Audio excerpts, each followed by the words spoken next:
Di Suara Karya perjalanannya penuh liku ya Pak. Ya. Saya dari Kota Bangli di Bali, terus langsung melangkah ke Jakarta karena saya waktu itu bakalan kepada media-media yang dikirim oleh saya ke daerah saya. Saya sangat gemar membaca. Ada pemikiran yang bisa membuat tulisan seperti ini.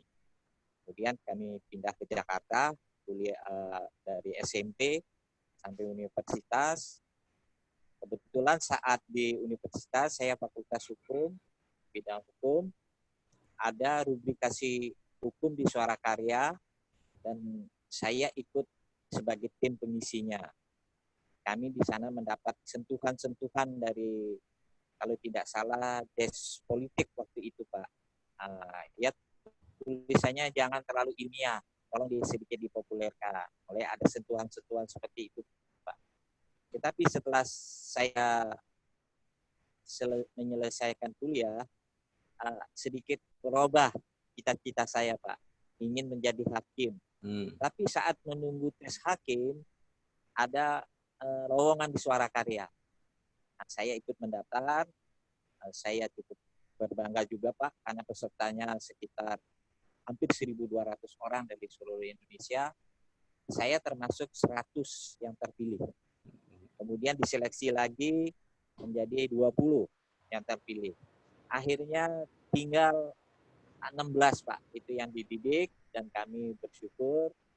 Dan saya bersyukur karena mendapat pendidikan 6 bulan jurnalistik di Suara Karya secara ketat Pak, baik bagaimana meliputi lapangan, melakukan wawancara, dan kemudian setelah kami pasti terpilih, ada kontrak Pak. Nah, di situ ada pembagian Pak.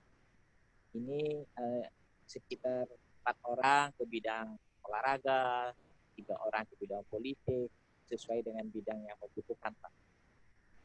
Baru di situ nanti di rolling Pak.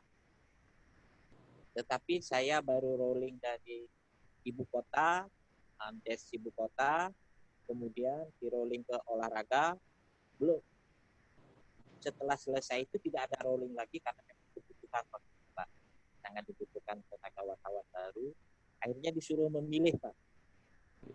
Memilih olahraga apa politik. Tapi karena saya merasa keluarga kami adalah keluarga yang himpun di politik ya Pak, saya memilih des politik. Nah, saat saya sudah pindah ke des politik, meja saya Pak, sintik saya dipindahkan. Datang redaktur olahraganya Pak. Ini saya sangat tersentuh juga. Ari, kenapa kamu pilih politik?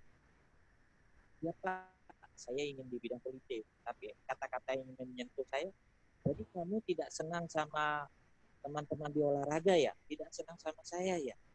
Oh tidak Pak, saya senang semua, saya senang Pak. Saya terima kasih sudah dibimbing di olahraga. Langsung ditanya, kalau begitu kamu mau di olahraga? Iya Pak, mau saya. Langsung dipindah Pak lagi saya ke olahraga. Akhirnya disitulah saya menetap Pak di olahraga sampai saya selesai di Suara Karya. Waktu itu tahun 86 Pak. Itu saya selesai 85, 86 ya. Suara Karya. Ya.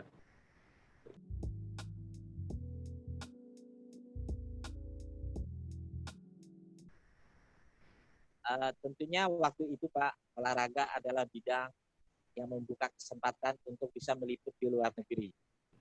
Kemudian juga bisa mengenal para pejabat lebih egaliter ya Pak, tidak terlalu protokoler begitu, karena banyak sekali pejabat-pejabat waktu itu terjun di olahraga Pak, seperti Pak Murdiono, waktu itu Mensesnek, pemimpin PBPLT, Bapak Wakil Presiden Pak Tri Sutrisno, pemimpin bulu tangkis. Jadi kami bisa berdekatan dengan beliau-beliau yang merupakan tentunya bukan rahasia lagi Pak waktu itu bahwa kelebihan kami di olahraga adalah bisa berangkat luar, kita meliput ke luar negeri, dan kesempatan ini sangat terbuka waktu itu, baik melalui biaya kantor maupun melalui kedekatan Pak, penghargaan dari narasumber atas dedikasi kita meliput suatu bidang. Karena waktu zaman kami hampir seluruh cabang olahraga itu ingin mengundang wartawan kalau pergi ke luar negeri. Dari sana kami bisa pertama kali ke luar negeri dari cabang tenis Pak. Waktu itu tim tenis kita bertanding di India Pak. Dan sungguh pengalaman yang sangat menarik di India itu Pak. Kami bukan di New Delhi, tetapi ada di Jaipur Pak. Dan di situ saya sebagai pemeluk Hindu sangat ini kesempatan yang sangat baik buat kami untuk pergi ke Sungai Gangga ya Pak. Akhirnya kami ke Jaipur, tetapi perjalanan dari New Delhi ke Jaipur itu waduh sangat menegangkan Pak. Ya, sampai ada juga kita berapa kali disuruh bayar, ada perbatasan dengan negara bagian itu berbeda-beda Pak. Kemudian sampai setir mobil kita putus di jalan seperti itu Pak. Tapi sangat menarik di India Pak. Kemudian kami juga bisa, apalagi kami bisa langsung bertemu dengan duta besar kita waktu itu. Kebetulan Bapak Ida Bagus Mantre adalah dari daerah kami. Ketika kami selesai liputan dijamu di dutaan Pak, di rumah beliau, dan disitulah saya merasakan bagaimana nikmatnya sambal terasi Pak. Setelah seminggu kita tidak kenal, seminggu terus makan khas India ya Pak ya, tandoori chicken apa gitu. Dari India kami itu mulailah tidak itu sebagai jadwal saja Pak, ke SEA Games yang pesta olahraga Asia Tenggara, hampir seluruh Asia Tenggara sudah kami liput. Dan dari tenis juga kami bisa pergi ke Jerman, ke Inggris, ke Belanda Pak, yang juga ya seperti itulah pengalaman.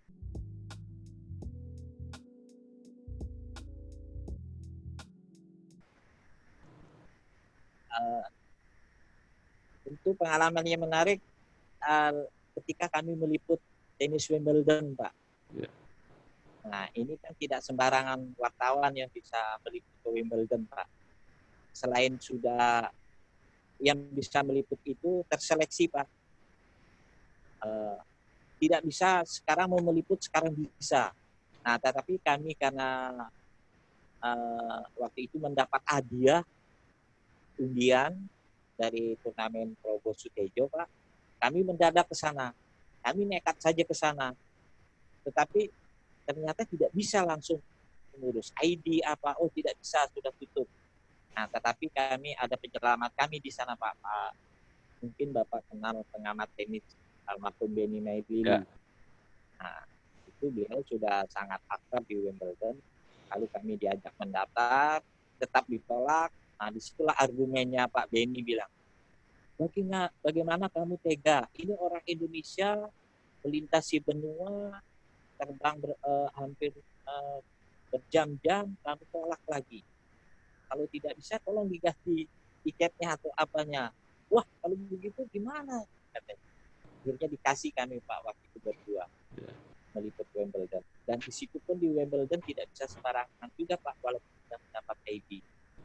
Tetap adakah petenis kita yang main baru bisa kita wawancara, kita wawancara Pak, bertemu langsung.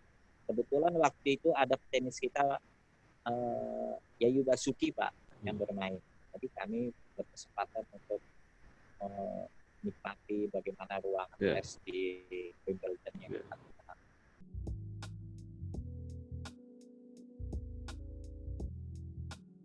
Steffi Graf Pak.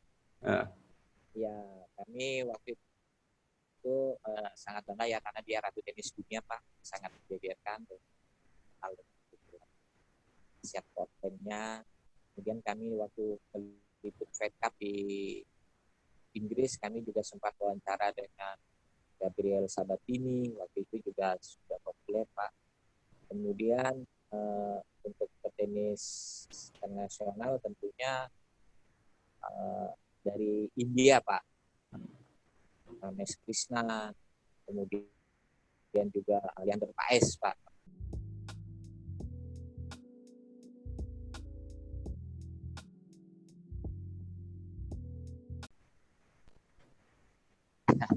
Ya, ini sangat menarik Pak dari segi kesejahteraan, karena waktu kami pendidikan di Suara Karya selama 6 bulan itu Pak, selalu didengung-dengungkan.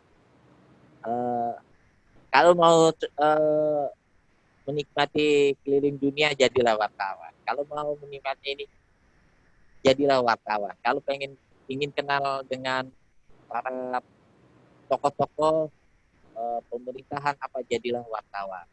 Tetapi kalau mau kaya, jangan jadi wartawan, jadilah pengusaha seperti itu Pak. Tapi kan tentu itu juga tergantung dari kitanya ya Pak ya, bisa bagaimana sisi lain dari dunia kita Pak. Jadi Pak, kami sangat, apalagi melihat sekarang Pak, mohon maaf, kami sangat prihatin melihat dunia pers kita Pak, terutama dunia kewartawanan yang sampai saat ini belum bisa menikmati seperti misalkan ikatan profesi dokter Pak, ikatan profesi pengacara Pak, seperti itu.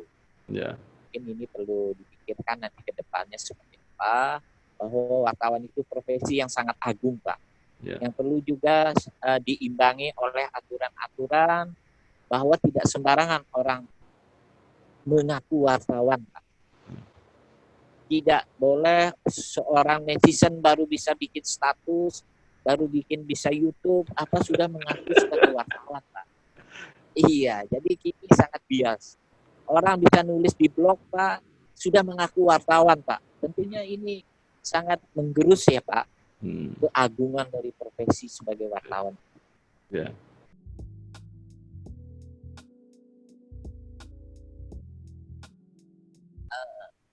Tentunya pembekalan kepada ilmu jurnalistik itu sendiri Pak, kemudian juga perlu mengerti tentang roh dari jurnalistik itu adalah yang selalu kita pegang Pak. 5W1H itu sudah mendapatkan harga mati dalam karya kita untuk menyusun sebuah berita. Kemudian juga kita tidak boleh lupa kepada kode etik, karena di sanalah letak daripada pembatasan kita maupun perlindungan kita Pak. Dan jadi para wartawan muda tetaplah berada pada jalur, pegang roh dari seorang wartawan itu. Karyanya bukan hanya karya sembarangan Pak, tetapi memang karya yang sudah memenuhi rohnya 5W1H, ada keseimbangan, selalu check and recheck, kemudian juga akurat Pak. Jangan sampai nanti, apalagi zaman sekarang, nanti karya kita dianggap hoax seperti itu Pak. Padahal kita harusnya memerangi hoax.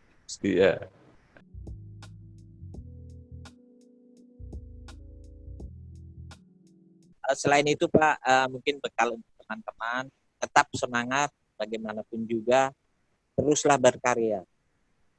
karena karya itu sendiri yang akan mengantar kita ke tempat yang kita cita-citakan, Pak. Berkarya, nanti pasti akan ada imbalannya, Pak. Iya. Kalau perlu, Pak, jangan hanya bikin berita saja, tetapi bisa karya kita menjadikan sebuah buku, bisa buku yang resmi, bisa buku yang bisa novel, seperti itu, Pak. Kita sangat kaya pengalaman soalnya di lapangan. Iya.